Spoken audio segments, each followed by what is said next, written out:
Hello and welcome back to Baby Alice's Stories. We now return to Alice in Wonderland by Lewis Carroll. Chapter 1. Down the Rabbit Hole. Alice was beginning to get very tired of sitting by her sister on the bank and of having nothing to do. Once or twice she had peeped into the book her sister was reading, but it had no pictures or conversations in it. And what is the use of a book, thought Alice, without pictures or conversation? So she was considering in her own mind as well as she could, for the hot day made her feel very sleepy and stupid, whether the pleasure of making a daisy chain would be worth the trouble of getting up and picking the daisies, when suddenly a white rabbit with pink eyes ran close by her. There was nothing so very remarkable in that, nor did Alice think it so very much out of the way to hear the rabbit say to itself, oh dear, I shall be late." When she thought it over afterwards, it occurred to her that she ought to have wondered at this, but at the time it all seemed quite natural. But when the rabbit actually took out a watch of its waistcoat pocket and looked at it and hurried on, Alice started to her feet, for it flashed across her mind that she had never before seen a rabbit with either a waistcoat pocket or a watch to take out of it, and burning with curiosity, she ran across the field after it, and fortunately was just in time to see it pop down a large rabbit hole under the hedge. In another moment, down went Alice after it, never once considering how in the world she was to get out again. The rabbit hole went straight on like a tunnel for some way, and then dipped suddenly down, so suddenly that Alice had not a moment to think about stopping herself, before she found herself falling down a very deep well. Either the well was very deep, or she fell very slowly, for she had plenty of time as she went down to look about her and to wonder what was going to happen next. First, she tried to look down and make out what she was coming to, but it was too dark to see anything. Then she looked at the sides of the well and noticed that they were filled with cupboards and bookshelves. Here and there she saw maps and pictures hung upon pegs. She took down a jar from one of the shelves as she passed. It was labelled orange marmalade, but to her great disappointment it was empty. She did not like to drop the jar for fear of killing somebody, so she managed to put it into one of the cupboards as she fell past it. Well, thought Alice to herself, after such a fall as this, I shall think nothing of tumbling downstairs. How brave they'll all think me at home. Why, I wouldn't say anything about it, even if I fell off the top of the house, which was very likely true. Down, down, down, would the fall never come to an end? I wonder how many miles I've fallen by this time, she said aloud. I must be getting somewhere near the center of the earth. Let me think. That would be 4,000 miles down, I think. For you see, Alice had learnt several things of this sort in her lessons in the schoolroom, and though this was not a very good opportunity for showing off her knowledge, as there was no one to listen to her, still it was a good practice to say it over. Yes, that's about the right distance, but then I wonder what latitude or longitude I've got to. Alice had no idea what latitude was, or longitude either, but thought they were nice grand words to say. Presently she began again. I wonder if I shall fall right through the earth. How funny it'll seem to come out among the people that walk with their heads downward. The antipathies, I think." She was rather glad there was no one listening this time, as it didn't sound at all the right word. "But I shall have to ask them what the name of the country is, you know." "Please, ma'am, is this the New Zealand or Australia? Is this New Zealand or Australia?" And she tried to curtsy as she spoke. Fancy curtsying as you're falling through the air. Do you think you could manage it? And what an ignorant little girl she'll think me for asking. No, it'll never do to ask. Perhaps I shall see it written up somewhere. Down, down, down. There was nothing else to do, so Alice soon began talking again. "Dinah'll miss me very much tonight, I should think." Dinah was the cat, or Dinah. "I hope they'll remember her saucer of milk at tea time. Dinah, my dear, I wish you were down here with me. There are no mice in the air, I'm afraid, but you might catch a bat, and that's very like a mouse, you know. But do cats eat bats, I wonder?"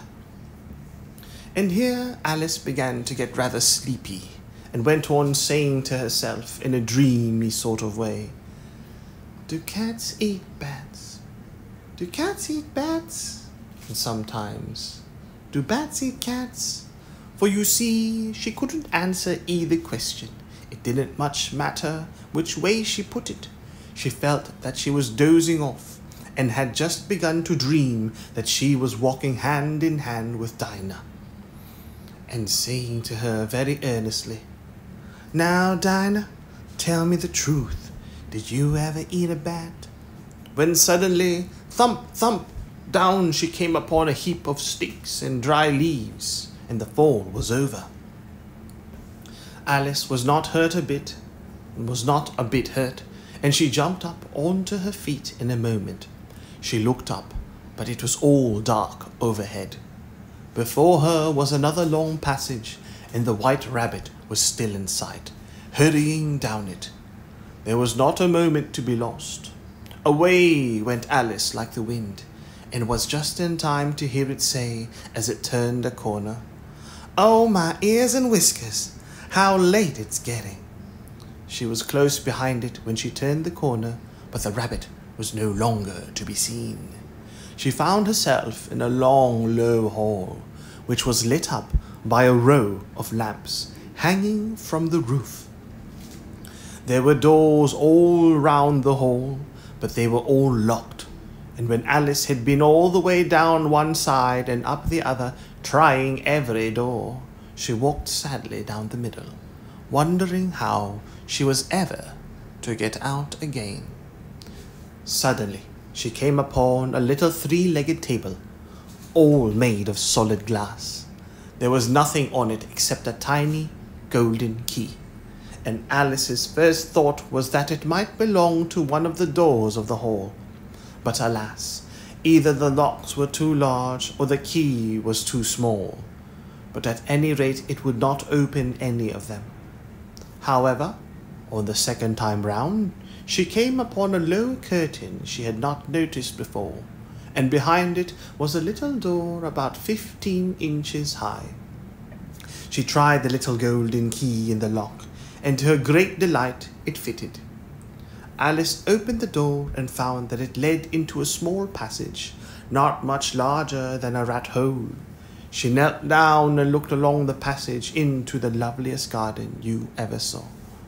How she longed to get out of that dark hall and wander about among those beds of bright flowers and those cool fountains. But she could not even get her head through the doorway. "And even if my head would go through," thought poor Alice, "it would be of very little use without my shoulders. Oh, how I wish I could shut up like a telescope. I think I could if I only know how to begin." For you see, so many out-of-the-way things had happened lately that Alice had begun to think that very few things indeed were really impossible.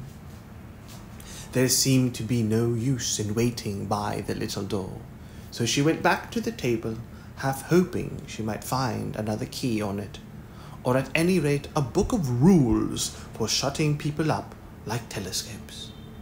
This time she found a little bottle on it, which certainly was not here before, said Alice, and round the neck of the bottle was a paper label with the words, "Drink me," beautifully printed on it in large letters.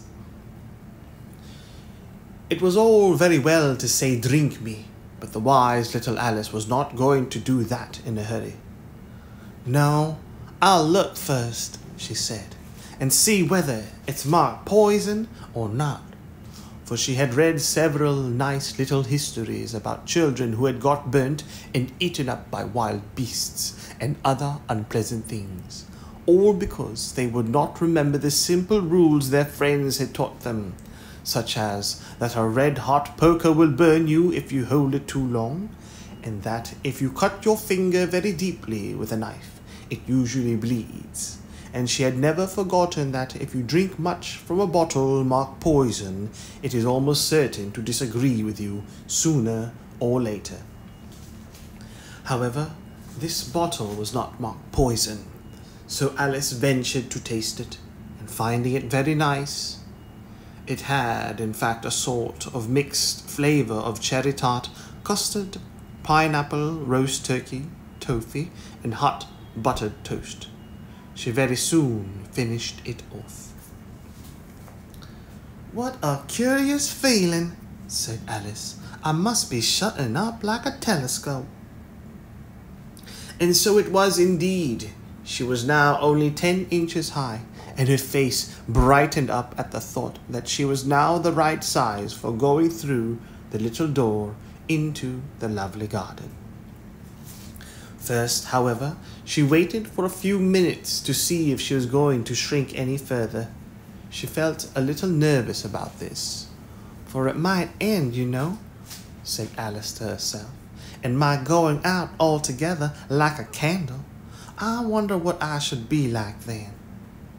And she tried to fancy what the flame of a candle is like after the candle is blown out, for she could not remember ever having seen such a thing.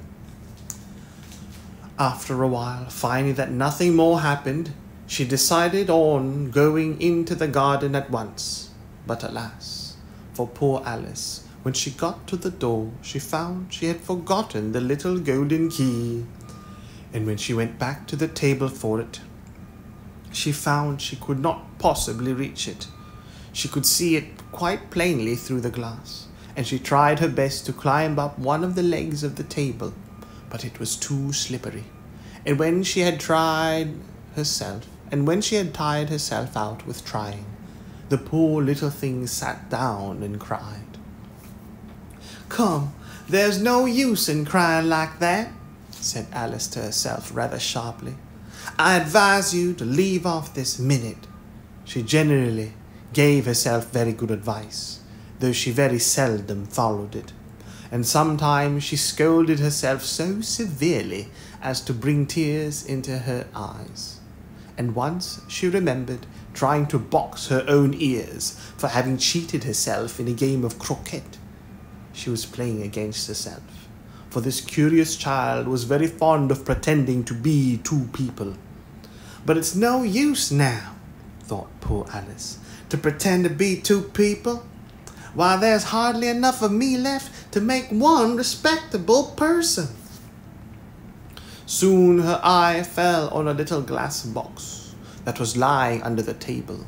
She opened it and found in it a very small cake on which the words "Eat me" were beautifully marked in currants. "Well, I'll eat it," said Alice, "and if it makes me grow larger, I can reach the key, and if it makes me grow smaller, I can creep under the door. So either way, I'll get into the garden, and I don't care which happens." She ate a little bit and said anxiously to herself, "Which way, which way?" holding up her hand on the top of her head to feel which way it was growing. and she was quite surprised to find that she remained the same size. To be sure, this generally happens when one eats cake, but Alice had got so much into the way of expecting nothing but out-of-the-way things to happen that it seemed quite dull and stupid for life to go on in the common way.